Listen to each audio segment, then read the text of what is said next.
All right. Happy June, everybody. We're going to have a good time today because we got some really interesting information that's out there. We're going to talk about some of the things that we're seeing out on the street, some of the words I'm getting from my agents here at Realty Executives. We're going to talk about 5 things that you need to watch out for if you're selling your home. These are 5 things that I want to bring to your attention. It's not the only 5 things, but it is 5 things that we need to watch out for. So some of the things that I'm hearing right now is, first of all, beginning of June, like it's really hot here in Florida. If you want to post what's your temperature right now, wherever you are, that would be great. Just name where you are, what's the temperature, what is the weather like? We're now in a very typical Florida summer. I feel like summer has hit us kind of late. Like it started to get warm a couple of weeks ago. I think 2, 3 weeks ago, it got nippy here.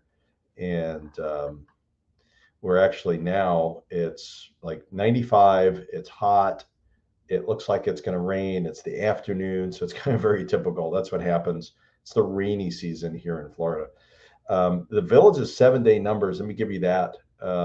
New listings, we had 45 new listings and 30 pending properties, 28 price decreases. So that tells you a little bit what's going on. We've seen the slowdown is official, and we're actually seeing, this is very interesting, we're actually seeing the same run up in inventory that we saw last year as a rundown. So as fast as it's gone down, or as it went down in inventory, when we went from 451 properties all the way down to 48 properties in a pretty much a 14-15 month period, we're starting to see the climb up. So we're going to let you know, okay, how high are we going to get in inventory? Like we're in the pretty close to the 180 mark right now as far as properties that are available. I'm going to pull that up as we speak to give you an idea, an exact number of resale properties in the Villages. But increased inventory, I think what we're seeing right now is summertime has hit. Typically at open houses, the reports are people are seeing a little bit less traffic, right? That's very typical. So if you're selling, and this isn't one of the 5 tips, but if you are selling in the Villages, one of the things you have to be mindful of is that obviously open house traffic is light. If you get 8 to 10 people at an open house, that's pretty good at this point. And we love to do open houses. I think we do more open houses than anybody else in the country, including the developer, because we're doing open houses pretty much every single day. Like we'll do it several times a week for each property. Very aggressive as far as open houses go, because that's a great way to meet people. It's a great way to expose the property to people that may not have an opportunity to get in there. So, and plus we put enough signs out there so we can direct traffic. So that's where we're seeing, that's the early word, but that's very typical for summer. Summer is very not as slower in traffic, but the people that are looking are exceptionally motivated. So it's not atypical. Last year, I think, was atypical in the fact that everything was selling. Now we're seeing a little bit of a slowdown. People are a little bit more mindful about what they're buying. We are seeing sufficient buyers out there. We're seeing, like I said before, average 28 to 35 pending properties per week. So obviously people are buying. We're seeing more inventory accumulation right now. So 184 properties. To give you a little bit of perspective on that, in our lowest times before this period here, and a lot of people don't know a little bit of history, back, I think this is like probably 2011, 12, 13-ish era, we saw this many properties on the market, and we thought that inventory was extremely low. So we're still low in inventory. We're just not as low as what we saw. If we look at beginning, I think this was the beginning of March, is when the last time, beginning to mid-March is when we last saw under 100. So we're seeing a steady climb in inventory. I think that's a pretty good thing. I think there is a point, obviously, we can have too much inventory, but we're not there yet. We're not anywhere close to that. And if we get there, I'll let you know. I'll tell you, look, this is something to worry about. But we are moving forward pretty fast in inventory, 184 properties in the Villages right now. So that's a big increase in a 90-day period. We've doubled in inventory pretty much. So that gives you an idea of what we're looking at. And by the way, if you have questions about any of this, put it in the chat. You can always connect with me, 352-572-3796. But let's get to the matter at hand. Five things that I want sellers to be aware of. Some things that you may not be aware of. And that's what I try to do on this channel, is give you some really good insight into, okay, the obvious. The obvious stuff is the obvious stuff. I try to give you the not so obvious. So one thing that we need to know is make sure that you are, there's something called a seller's property disclosure, right? Like that's this thing. Make sure that you are filling it out accurately. In other words, if you don't know, if you're not sure, then you just fill it out as don't know, because buyers are looking at this. This is the thing that buyers are going to look at as far as what does the seller know about the property. And if you just don't know, don't make up a story about it, because this is something that can bite you in the tail for sure. So be as honest as possible with it, but be aware. I think the first thing I want to tell you is be aware of the seller's property disclosure. Make sure that the agent or the realtor that you're using is telling you about this. Now, remember, there is a difference. Property of the Villages has agents. They're licensed agents in the state of Florida. Folks that work on the MLS side, like us, licensed agents, and we also belong, this is the difference, belong to the National Association of Realtors, NAR, also FAR, Florida Association of Realtors, and we have to abide by code of ethics. That's the big difference. We're like all the other realtors around the country. Okay, that's the difference. And we have this. So make sure that you are getting a seller's property disclosure. I think that's really, really important. That'll keep you out of hot water as long as you fill it out correctly. So that's number one. The second thing is that when you're putting in the listing agreement, the exclusive right of sale agreement, this is what it looks like. Make sure there's an area in here that is important, and that is make sure that the appliances, the personal property that is going to stay with the home, is accurate. Make sure that you are, I think too often I've seen this in the past where sellers, and I've seen some realtors make this mistake, where they're kind of breezing through things very fast. And, look, I think that the real estate industry in itself gets a bad rap. I think there's mostly, I think 90% of the realtors in our industry are good people, and they're honest, and they go way, especially the people in our firm. I can tell you stories about what people have done for clients in a really good way. We try to serve people in an amazing way over and beyond, not even real estate related, is helping people because we like to help people.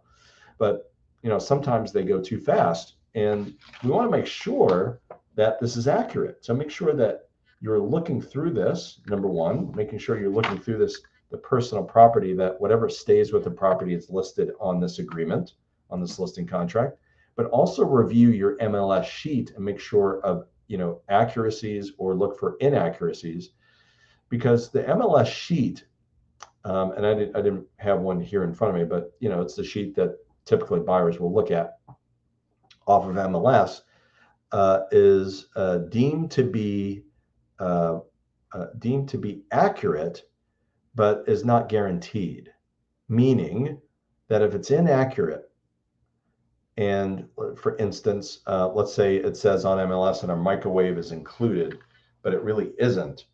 If it just says that on MLS, then that's not a guarantee that it's going to stay. In other words, that's not a binding agreement. Just because it says that a microwave is going to stay on MLS doesn't mean it has to stay. So that's why I'm advocating, number one, look at the agreements, look at the contracts, make sure it's here, okay, on your listing agreement. And then more importantly, when the sales contract comes across, because too often what happens is people just go, oh, they get excited, like, okay, let's negotiate. Here's how much do they want, that kind of thing. And this is why we never advocate for verbal offers, because a lot of times, on the verbal offer thing, they'll just say, okay, this is the price. Well, there's other things that are negotiable, like closing date is negotiable, as is contract versus non-as is, which is a point I want you to be. I'm giving you like 6 or 7. It's not really 5 points. Look at what kind of contract is it? Is it as is versus a standard? The as is basically as is, but it also gives the buyer the right to get out of the deal drop of a hat for pretty much no reason, and get their escrow money back during the due diligence period.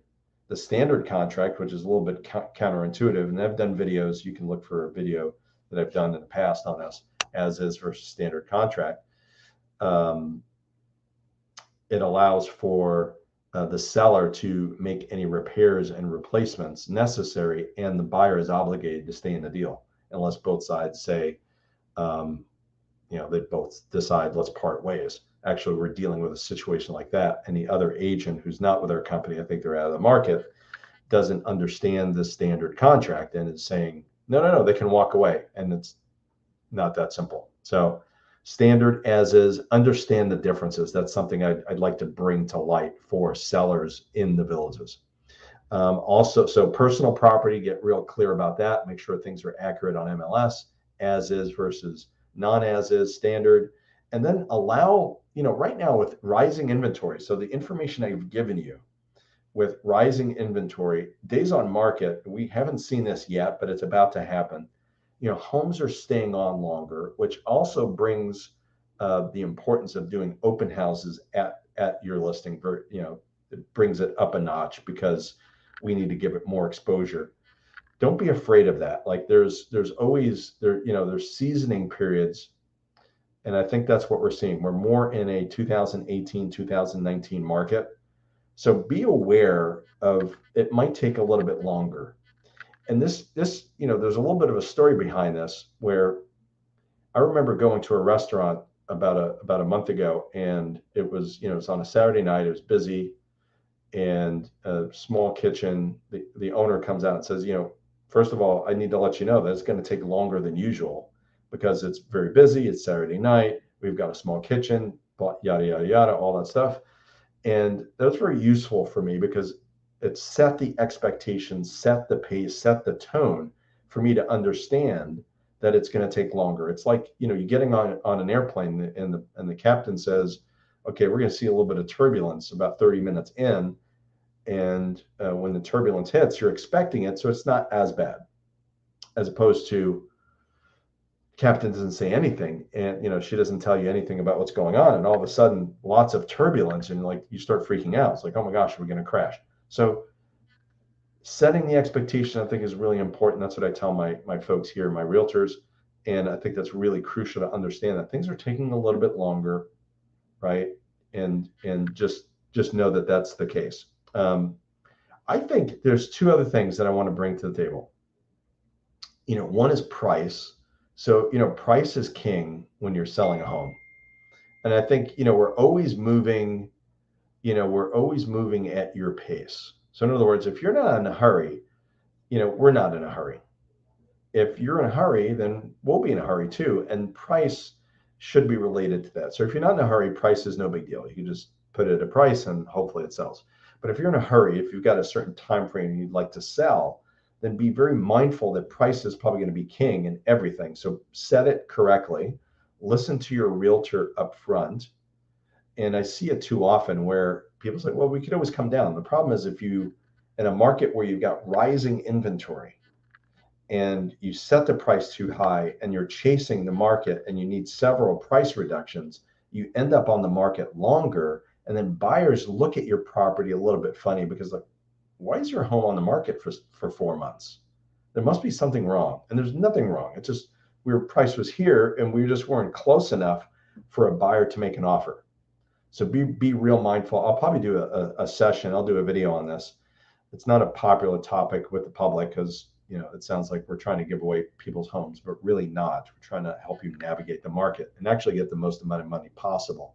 So it sounds counterintuitive, but I'll probably, if you guys want to, just let me know and we'll cover that in detail. And then the last point, really, it's not 0.5, it's probably 0.6 or 7, is, make sure that you've got a plan for selling. And better yet, the agent or the realtor that you choose, make sure they've got a good plan. In other words, one of the questions I think you should ask is, what's your plan for bringing in more traffic into my home with more inventory on the market and competition? Because you have more competition, your neighbors are selling, there's more homes on the market. What's your plan to actually increase the traffic and get my home sold above the competition. So those are the 5 or 6 or 7 things that I think as a seller in the villages you should be mindful of. There's many more, but those are 5 or 6 things that are come to my mind, over the last couple of days. If you have questions, let me know. Be happy to help. And as always, happy Friday, everybody, and we will see you soon. Take care.